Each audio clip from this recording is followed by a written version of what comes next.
Everyone, welcome to ZKM chemistry classes. तो भाई आज मैं अपने लेक्चर नंबर 5 के साथ। सर किस चीज का लेक्चर नंबर 5 है? भाई आपको पता है इस वक्त हम पढ़ रहे हैं एटॉमिक स्ट्रक्चर। एटॉमिक स्ट्रक्चर में बहुत सारे टॉपिक्स हैं भाई, इस वाली यूनिट में बहुत सारे टॉपिक्स हैं, ये आपको देख रहे होंगे। इन्हीं टॉपिक्स को हम 1 बाय 1 कर रहे हैं और ये हमारा लेक्चर नंबर 5 है। इसका मतलब सर इससे पहले 4 लेक्चर हो चुके हैं। सर उनमें हमने क्या किया था एक बार जानना है? बिल्कुल जान लेते हैं।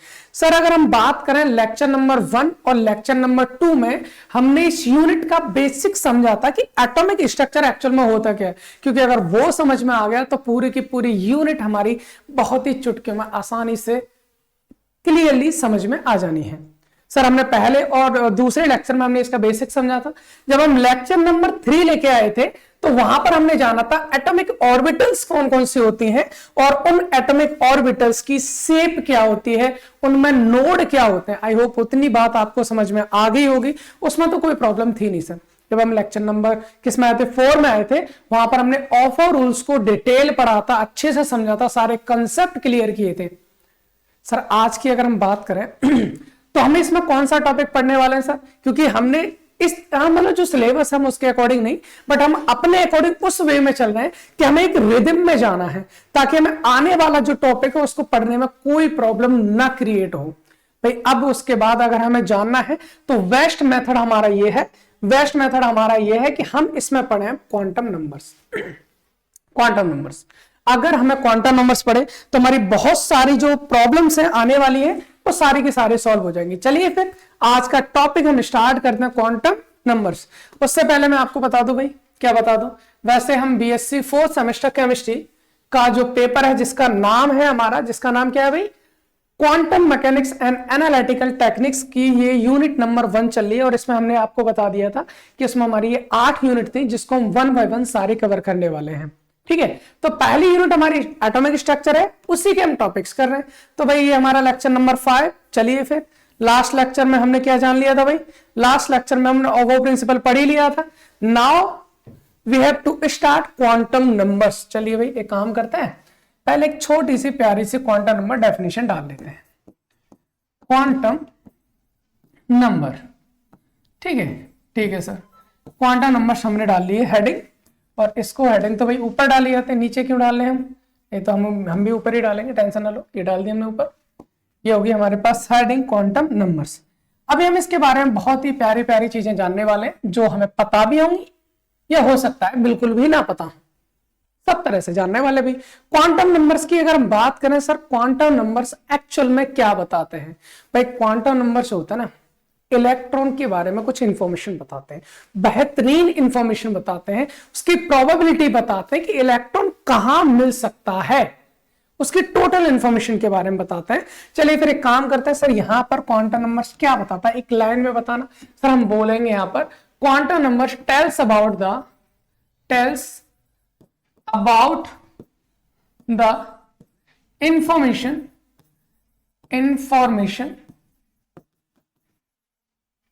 Regarding electrons.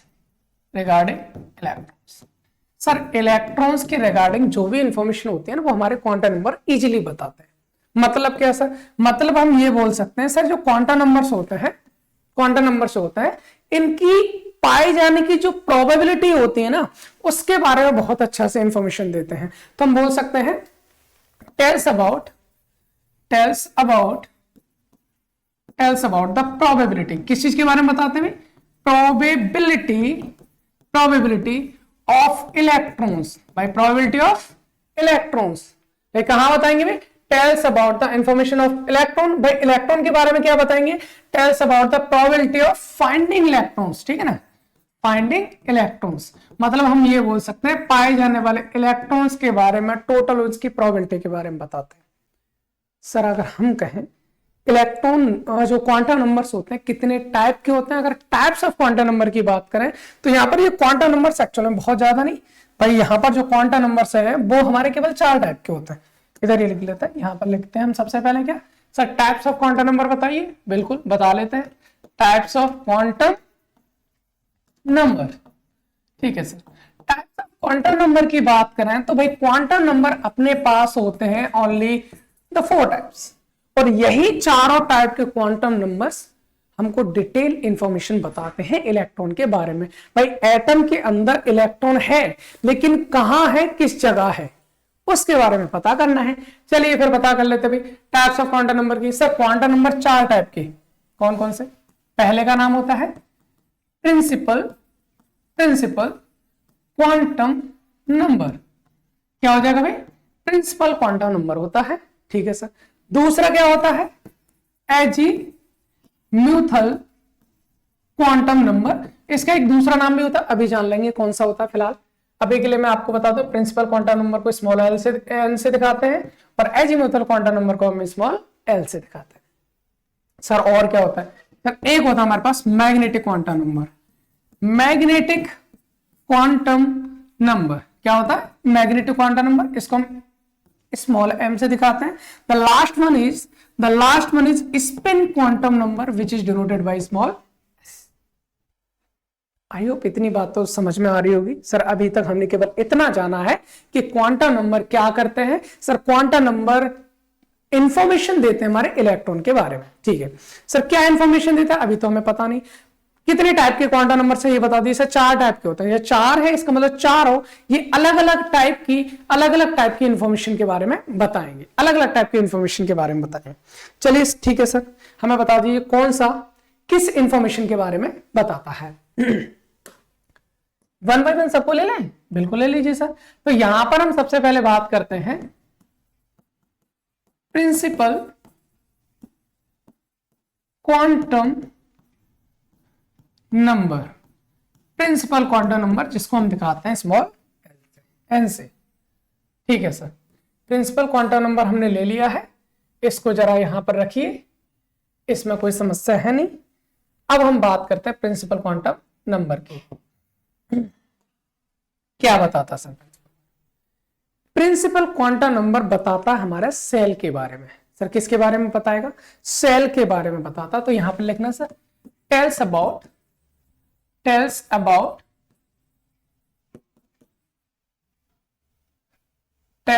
द, क्या लिख दिया? Tells about the shell. मतलब ये हमारी सेल्स का इंफॉर्मेशन देता है, सेल की इंफॉर्मेशन देता है। ये बताता है कि भाई जो इलेक्ट्रॉन है कहां रहता है। अब एक जनरल लाइफ से समझते हैं, जैसे कि मैं रहता हूं एक गांव में और आप मेरे को ढूंढने चले। आप मेरे को क्या चले भाई? ढूंढने चले। आप कहां जाओगे सर? गांव में जाओगे। क्या गांव में जाते ही डायरेक्ट में मिल जाऊंगा आपको? नहीं मिलूंगा सर। गांव में तो बहुत सारी गलियां होती ना, तो गांव में जाने के बाद जैसे मैंने आपको नाम बता दिया, मैं भाई गांव में रहता हूं, इस गांव में, आप पहुंच गए उस गांव में। अब डायरेक्टली तो मैं मिलूंगा नहीं, आपको करना क्या पड़ेगा? आपको गांव की गली पता करनी पड़ेगी। सर इस गांव में तो बहुत सारी गलियां हैं, किस गली में मिलूंगा मैं, है ना? तो आपको अगर गली पता चल भी गई, तो जरूरी तो नहीं भाई उस गली में केवल एक ही घर हो। सर उस गली में एक से ज्यादा घर हो सकते हैं। अगर एक से ज्यादा घर होंगे तो फिर आप वहां पर यह पता करने की कोशिश करोगे सर उस गली में किस घर में मैं रहता हूं। जैसे ही आप उस घर में पहुंच गए, मान लीजिए उस घर में 2 बेड है, 2 बिस्तर हैं जहां पर मैं रहूंगा, तो आपको यह भी पता करना पड़ेगा कि मैं किस बिस्तर पर या किस जगह पर रहता हूं, तभी तो मैं आपको मिलूंगा। और यह भी जरूरी नहीं वहां मिल जाऊं, मतलब प्रोबेबिलिटी बताता है कि वहां मिलूंगा, ज्यादा प्रोबेबिलिटी मेरी वहां मिलने की है। तो कहने का मतलब यह है कि आपको डायरेक्टली अगर किसी एटम में जाते हो, ये तो मैं पहले भी बता चुका हूं आपको, पहले भी हम इस विषय पर बात कर चुके हैं। भाई हमने क्या कहा था? भाई हमारे पास एटम है, न्यूक्लियस के अंदर प्रोटॉन और कौन रहते हैं हमारे? प्रोटॉन रहता है, न्यूट्रॉन रहता है। बाकी इलेक्ट्रॉन्स कहां रहते हैं ये डिपेंड करेगा कि आप किस सेल की बात कर रहे हो। सेल के अंदर सब सेल की बात कर रहे हो, सब सेल के अंदर ऑर्बिटल की बात कर रहे हो, ऑर्बिटल्स के अंदर ही तो इलेक्ट्रॉन रहते हैं भाई, ऑर्बिटल के अंदर ही तो इलेक्ट्रॉन रहते हैं। मतलब ये जो हमने बेसिक्स समझा था ना, बेसिक्स में ही समझा हमने, ओवो प्रिंसिपल में भी ये पढ़ा सर, यही इन्हीं चीजों से हमें क्वांटम नंबर समझ में आ सकते हैं, बाकी किसी से नहीं। इसलिए मैंने आपको बेसिक्स समझाया था पहले ही। सर किसी भी एटम की बात करो, किसी भी एटम की बात करो तो उसमें सबसे पहले हम घुसेंगे तो कहां जाएंगे? सेल के अंदर। सर इलेक्ट्रॉन कहां मिलेगा? सेल के अंदर। तो पहला जो क्वांटम नंबर होता है, पहला जो क्वांटम नंबर होता है जिसको हम प्रिंसिपल क्वांटम नंबर कहते हैं, वो आपका सेल के बारे में बताता है, सेल के बारे में बताता है। और क्या बताता है सर? ये बताता है आपका size of the shell, tells about the size of the shell and energy of the shell. ये एनर्जी और साइज के बारे में बताता है। आपको ये पता होना चाहिए कि एनर्जी और साइज के बारे में, दोनों के बारे में बताता है। दूसरी चीज, जैसे जैसे प्रिंसिपल क्वांटम नंबर बढ़ेगा, मतलब एन की वैल्यू बढ़ेगी, वैसे वैसे उस सेल की एनर्जी भी क्या होती चली जाएगी भाई? उस सेल की जो एनर्जी है वो भी हमारी क्या होगी? बढ़ती चली जाएगी। सेल की एनर्जी भी हमारी क्या होगी? बढ़ती चली जाएगी। इतनी बात बस आपको याद रखनी है। बाकी इससे पहले की कहानी तो मैं आपको पहले ही बता चुका हूं। सर क्या बता चुका हूं? हम ये जान चुके थे सर सेल तो हमारे बहुत सारे हो सकते हैं। मान लीजिए n=1 है, n=2 है, n=3 है, n=4 है, n=5 है। इस तरह से चलता है, बिल्कुल। और सर जो पहली सेल थी उसको हमने बोला था K, फिर L, फिर M, फिर N, फिर O। सर यही तो था, बिल्कुल भाई। कितनी बार तो हम इस चीज को जान चुके हैं, n=1 तो K, L, M, N, O, P, Q, R, इस तरह से आपकी चलती जाएगी।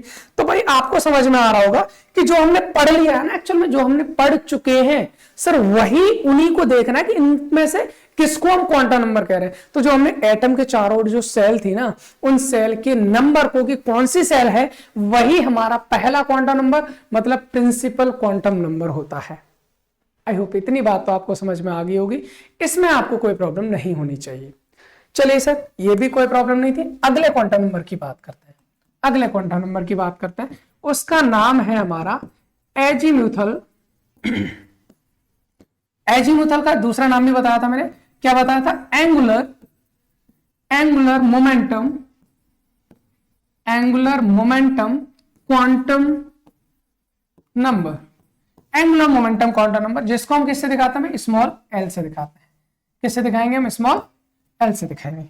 चलिए सर, इसके बारे में क्या हम पहले जान चुके हैं? बिल्कुल जान चुके हैं भाई। इसके बारे में भी हम पहले जान चुके हैं। बस आपको करना क्या है? याद दिलाना है मुझे। याद दिलाना है कि आपने इस चीज को कहां जाना था और इसके बारे में क्या जाना था।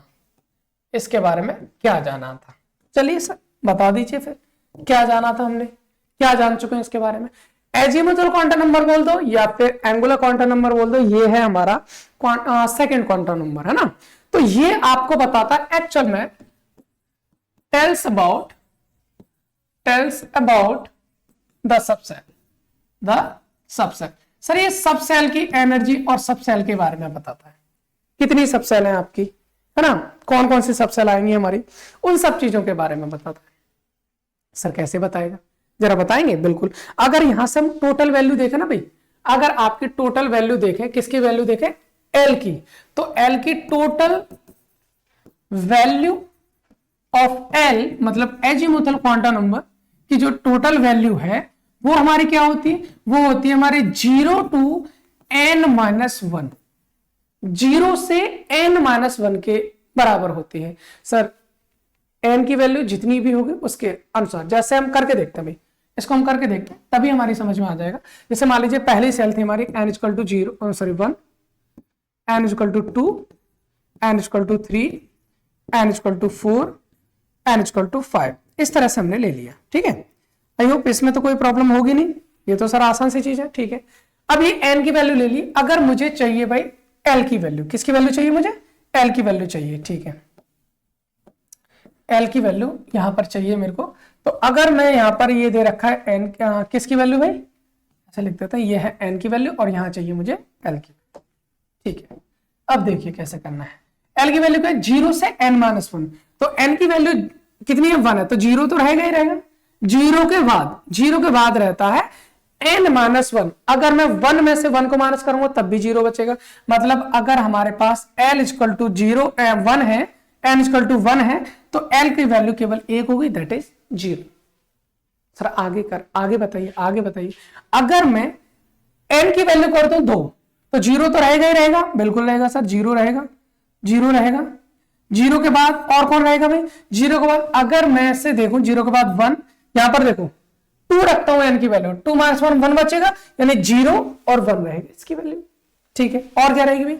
और अगर हम बात करें n = 3 रख दो सर, 3 रखेंगे, 3 - 1 2 तक रहेगी, तो 0 1 2 0 1 2, ये हो गई हमारी n = 3 के लिए। ठीक है सर, अगर मैं n = 4 की बात करूं, तो ये 4 मतलब 4 में से बन जाएगा 3 बचेगा, यानी कि 0 1 2 3 ये बचेगा। इसी तरह से n = 5 के लिए देखें, 0 1 2 3 4। आई होप इतनी बात समझ में आ रही होगी। अगर n की वैल्यू हमारी कुछ होती है तो l की वैल्यू कैसे निकालेंगे सर? l की वैल्यू हम निकालेंगे कहां से कहां तक? आपकी 0 से लेकर n - 1 तक।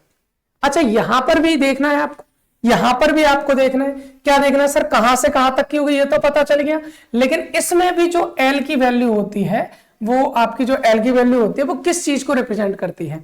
एक्चुअल में l की जो वैल्यू है ना, जो हमारे l की वैल्यू है, वो l की वैल्यू बताती है आपकी एंगुलर नोड को। सर एंगुलर नोड से आपको एक चीज याद आई हो, लेक्चर नंबर 4 जो हमने पढ़ा था, लास्ट लेक्चर जो नहीं, लेक्चर नंबर 4 से पहले, आई थिंक जब हम ओवरऑल से पहले जब एटॉमिक ऑर्बिटल्स की शेप देख रहे थे, तो वहां पर हमने ये जाना था एटॉमिक ऑर्बिटल्स के साथ साथ वहां पर एक नोड टर्म भी हमने यूज किया था। नोड हमारे एक ऐसा स्थान होता है, ऐसे एक रीजन होता है जहां पर इलेक्ट्रॉन के पाए जाने की संभावना क्या होती है? 0। तो वहां पर हमने जाना था सर एस ऑर्बिटल में कोई नोड नहीं था, एल की वैल्यू 0 थी, पी में 1 था, डी में 2 थे, ई में एफ में कितने थे? आपके 3 थे। तो ये हमने निकाल लिया। तो वही चीज यहां पर मैं आपको बताने वाला हूं कि अगर एल की वैल्यू कुछ होती है तो वहां से डिजिग्नेशन क्या होगा। तो मैं एक काम करता हूं, यहां लिख देता हूं एल, या पहले डिजिग्नेशन, हाँ चलो ठीक है, एल लिख दीजिए यहां पर, तो यहां लिख दीजिए इसका डिजिग्नेशन। ठीक है, तो यहां पर क्या होगा, जैसे एल की वैल्यू है हमारी, एल की वैल्यू है 0 1 2 3 4 5, इस तरह से आ सकती है, बिल्कुल हो सकती है। तो यहां पर डिजिग्नेशन हम कैसे लिखेंगे भाई? उसका डिजिग्नेशन कैसे लिखेंगे ये भी देख लीजिए। अगर 0 है तो मतलब S, क्योंकि S में नोड हमारा 0 था। P D F G H I इस तरह से होता है। तो ये हमारे किसकी वैल्यू हो जाएगी भाई? ये हमारी वैल्यू हो जाएगी किसकी? ये हमारे पास वैल्यू हो जाएगी L की। आई होप इतनी बात आपको समझ में आ रही होगी, ये आपको वैल्यू समझ में आ रही होगी। S के लिए 0, P के लिए 1, D के लिए 2, F के लिए 3, आगे G के लिए H के लिए याद रखो, ठीक है, वरना कोई जरूरत नहीं। लेकिन आगे हम जब पढ़ते हैं तो इसमें इसकी जरूरत तो पड़ती है, लेकिन अभी फिलहाल के लिए जरूरत कोई नहीं पड़ने वाली। तो ये आपको याद रखना है, अगर L की वैल्यू 0 आती है तो मतलब S, L की वैल्यू 1 आती है तो मतलब P, या फिर रिवर्स हम बोल सकते हैं, S के लिए L की वैल्यू 0, P के लिए 1, D के लिए 2, F के लिए 3, G के लिए 4 और H के लिए 5। आई होप इतनी बात आपको क्लियर हो गई होगी, इसमें कोई भी प्रॉब्लम आपको नहीं होनी चाहिए। सर ये हो गया हमारे पास एजीमुथल क्वांटम नंबर, या फिर इसको हम एंगुलर मोमेंटम क्वांटम नंबर भी कह सकते हैं, एंगुलर नोड से रिलेटेड है। तो एक चीज देखो भाई, प्रिंसिपल क्वांटम नंबर रिलेटेड था सेल के नंबर से, एंगुलर क्वांटम नंबर रिलेटेड है किससे भाई? नोड से, है ना।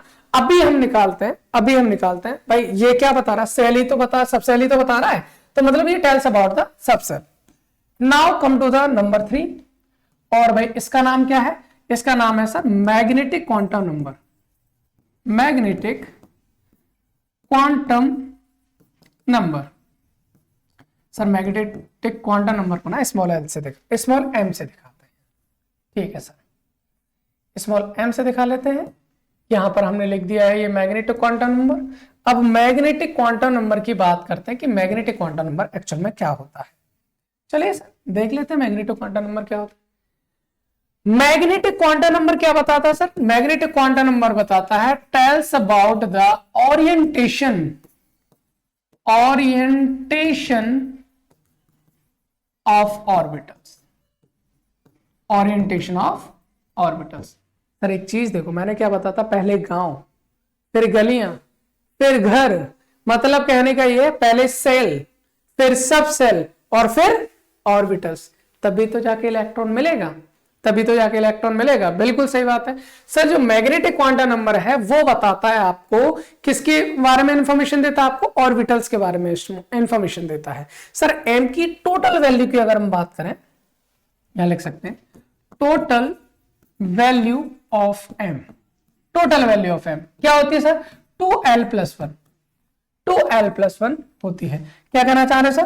कहना हम ये चाह रहे हैं कि सर जो हमारे पास टोटल वैल्यूज की रहेगी, वो 2l+1 है। मतलब प्रिंसिपल क्वांटम नंबर तो सेल का नंबर हो गया। एजीमुथल क्वांटम नंबर डिपेंड करता है नंबर ऑफ सेल पर, मतलब प्रिंसिपल क्वांटम नंबर की वैल्यू कितनी है। अब मैग्नेटिक क्वांटम नंबर डिपेंड करेगा कि एजीमुथल क्वांटम नंबर की वैल्यू कितनी है। जितनी एजीमुथल क्वांटम नंबर की वैल्यू होगी उसमें 2 ऐड करने के बाद 1 आ जाना। कहने का मतलब क्या है? एक काम करते हैं, यहां पर लिख लेते हैं। यहां पर हम फिर से एक चार्ट टाइप से बनाते हैं ताकि आपको चीजें बिल्कुल क्लियर हो। यहां पर मैंने एल की वैल्यू लिख दी है और यहां पर लिख देते हैं एम। अच्छा, एम की वैल्यू जो होती है एल के दुगने में 1 ज्यादा होता है। मतलब कहने का ये कि -l से लेकर +l तक की वैल्यू होती है। कहां से कहां तक भाई? -l से +l तक की वैल्यू होती है। देखिए कैसे होती है, अभी हम समझ जाएंगे कैसे, किस चीज के बारे में बात करने की कोशिश कर रहे हैं हम। देखिए सर एल की वैल्यू हो सकता है 0 हो सकता है कितनी हो, 1 हो या 2 हो या 3 हो या 4 हो या 5 हो, कुछ भी ले सकते हैं। अगर एल की वैल्यू 0 तो एम की वैल्यू कितनी हो जाएगी भाई? एम की वैल्यू हो जाएगी 2 × 0 + 1, मतलब 1 ही बचेगा। बिल्कुल सही बात है सर, एक ही आएगी। अगर एल मतलब एल की वैल्यू 1 रखता हूं तो 2 × 1 मतलब 2 + 1 3 हो जाएगी सर। बिल्कुल 2 रखता हूं यहां पर तो 2 रखने का मतलब क्या भाई? 2 दूनी 4 और 5 मतलब 5 हम बोल सकते हैं। और यहां पर हमारा कितना हो जाता है? 7 हो जाता है। आप चीजें को कोरिलेट भी कर सकते हैं, अभी समझ में आ जाएगा कैसे। मतलब यहां पर m की जो वैल्यू है भाई कितनी होगी? l = 0 है तो 1 होगी, 1 है तो 3 होगी, 2 है तो 5 होगी और 3 है तो 7 होगी। क्या मतलब है कहने का सर? कहने का मतलब ये है, यहाँ पे ऑर्बिटल्स के बारे में बताता है ओरिएंटेशन। तो यहाँ पर केवल एक ऑर्बिटल मिलेगी आपको। यहाँ कितनी मिलेंगी भाई? यहाँ पर आपको 3 ऑर्बिटल्स मिलेंगी। यहाँ पर कितनी मिलेंगी भाई? यहाँ आपको 5 ऑर्बिटल्स मिलेंगी, 1 2 3 4 5, और यहाँ आपको 7 ऑर्बिटल्स मिलेंगी, 1 2 3 4 5 6 7। सर एल की जो वैल्यू है ना, एल की जो वैल्यू है वो कहां से कहां तक है? वो है हमारे पास -l से +l। ये तो 0 है तो 0 ही रहनी है। यहां कितनी है? 1 है तो -1 0 +1। सर यहां पर 2 है तो -2 -1 0 +1 +2। सर यहां पर 3 है तो -3 -2 फिर कितना हो जाएगा? -1 0 +1 +2 +3। आई होप इतनी बात आपको क्लियर हो पा रही होगी। कैसे सर? अगर आप एक चीज देखो तो यहां से हम वो चीज भी क्लियर कर सकते हैं। सर यहां पर एक ऑर्बिटल है मतलब ये कौन सी सबसेल है? s। यहां 3 है मतलब कौन सी है? p। यहां 5 है मतलब कौन सी है? d। यहां 7 है मतलब कौन सी है? f। s p d f। आपको बहुत बेहतरीन चीज मैं आपको यहां से बता रहा हूं, बहुत बेहतरीन चीज आपको मैं बताने की कोशिश कर रहा हूं कि क्वांटम नंबर्स किस तरह से हमारे इलेक्ट्रॉन को एक्सप्लेन करता है, किस तरह से एक्सप्लेन करता है। प्रिंसिपल क्वांटम नंबर ने सेल के बारे में बता दिया भाई, एजीमुथल क्वांटम नंबर ने सब सेल के बारे में बता दिया। ये मैग्नेटिक क्वांटम नंबर क्या बता? ऑर्बिटल एक एक बता दी भाई। एस के लिए एल की वैल्यू 0 होती है ना, तो उसमें कितनी ऑर्बिटल होती है? 1 होती है। पी में 3 होती है, डी में डी में कितनी 5 होती है, एफ में 7 होती है। Everything is clear, everything is clear. Now come to the last, that is क्या है भाई? लास्ट हमारा सर वो है हमारे पास spin quantum number. Spin quantum number इसको हम किससे दिखाएंगे? सर स्मॉल l से दिखाएंगे। ये बहुत ही बेहतरीन सा टॉपिक है भाई, बहुत आसान सा भी है और प्लस इंटरेस्टिंग भी है। ये आपका क्लास 11th में भी आता है, नीट में भी आता है, जेई में भी आता है ना। आप जो इस वक्त पढ़ रहे हैं बीएससी में भी आता है, एमएससी में भी आता है, बाकी आगे किसी भी कंपटीशन में चले हर जगह आता है भाई, है। तो मतलब बहुत इंपॉर्टेंट है, इसके बारे में सारी चीजें क्लियर करनी है हमें। Now spin quantum number. Sir ये स्पिन क्वांटम नंबर किस चीज को बताता है भाई? स्पिन क्वांटम नंबर बताता है tales about the spin off the electron. Wow, spin off the electron मतलब क्या है सर? इलेक्ट्रॉन को मेरे को पता है कि इलेक्ट्रॉन स्पिन करता है, अपनी जगह पर घूमता है, पर कैसे घूमता है सर? क्लॉकवाइज घूमता है या एंटी क्लॉकवाइज घूमता है सर? उस चीज के बारे में भी तो बताएगा, बिल्कुल बताएगा। सपोज मेरे पास है एक इलेक्ट्रॉन, सर इलेक्ट्रॉन बनाना, ये रहा इलेक्ट्रॉन, दो इलेक्ट्रॉन ले लिए मैंने, इनकी एक्सिस भी बना देते हैं, suppose this is the axis of electron जिस पर वो रोटेट करेगा, this is the axis of electron जिस पर वो रोटेट करेगा। नाउ एक चीज देखिए, अगर ये इलेक्ट्रॉन में भी हो सकता है कि क्लॉकवाइज घूमे, या हो सकता है कि ये एंटी क्लॉकवाइज घूमे। अगर ये क्लॉकवाइज घूमता है तो इसका स्पिन क्वांटम नंबर होगा +12। अगर ये हमारा एंटी क्लॉकवाइज घूमता है तो स्पिन क्वांटम नंबर होगा -12। सर +12 कब होगा? व्हेन इट रोटेट या स्पिन अराउंड क्लॉकवाइज। ये आपका क्या होना चाहिए? क्लॉकवाइज है तो ये हमारा +12 होगा। अगर एंटी क्लॉकवाइज है तो ये हमारा क्या होगा? -12 होगा। आई होप इतनी बात आपको क्लियर होंगी। तो क्वांटम नंबर्स के बारे में तुम्हें चारों क्वांटम नंबर को एक्सप्लेन हमने कर लिया है, इसमें कोई प्रॉब्लम नहीं होनी चाहिए। सर एक बात बताइए, सपोज कोई एक क्वेश्चन कर लेते हैं, बाकी नहीं करना मैं। फिलहाल मान लीजिए आपके पास है 2s1 दे रखा है। इसके लिए सब क्वांटम नंबर्स कैसे निकालेंगे? तो सीधी पता चल रही, n की वैल्यू कितनी आएगी? सर सामने 2 लिखा है भाई, सेल तो इसमें 2 हो जाएंगी ना, 2 हो गई। सर l की वैल्यू कैसे निकालेंगे? l की वैल्यू कौन है? s है ना, तो s के लिए l की वैल्यू कितनी बताई थी? 0। सर 0 हो गई। m की वैल्यू क्या है? 2l+1। s के लिए कितनी? एक ही ऑर्बिटल होती है, इलेक्ट्रॉन कितने? 1 है, तो वो भी 0 होता है। अभी तो निकाला। s के लिए कितना होता है? 0 ही होता है m की वैल्यू। तो यहां से अगर हम देखते हैं m की वैल्यू कितनी हो जाएगी? 0 हो जाएगी। s की वैल्यू देखो, जो इलेक्ट्रॉन है क्लॉकवाइज है एंटी क्लॉकवाइज? तो पहले तो सर क्लॉकवाइज ही आता, तो इसके लिए हाफ होगी। इसके लिए कितनी हो जाएगी? हाफ। तो सिंपल है भाई, इसमें कोई दिक्कत नहीं, क्वेश्चन नहीं, हमें कंसेप्ट समझना था। फिलहाल हम कंसेप्ट को समझ चुके हैं। एक और बताना सर, मान लीजिए हमने कर दिया 2p1 ही कर दो, चलो कोई दिक्कत नहीं। p है या 2p4 कर लेते हैं, 2p4 कर दिया। n की वैल्यू कितनी हो जाएगी सर? 2, क्योंकि 2 आ रहा है। l की वैल्यू कितनी हो जाएगी? p है ना सर, p है। और p के लिए क्या होता है? p के लिए तो सर 1 हो जाता है, देखा था हमने भी। -1 0 +1 तक आता है, ठीक है। इलेक्ट्रॉन कितने अभी? 4 है, 1 2 3 4। m की वैल्यू कितनी आ जाएगी? लास्ट इलेक्ट्रॉन देखो 4 वाला कहां जा रहा है? सर 4 वाला ये रहा, 4 वाला ये रहा, यह कहां पर आ रहा है? -1 में। m की वैल्यू -1 हो गई। s की वैल्यू कितनी हो जाएगी? सर s की वैल्यू देखो, लास्ट वाला इलेक्ट्रॉन क्लॉकवाइज है या एंटी क्लॉकवाइज? सर उल्टा है तो क्या हो गया? -12 हो गया।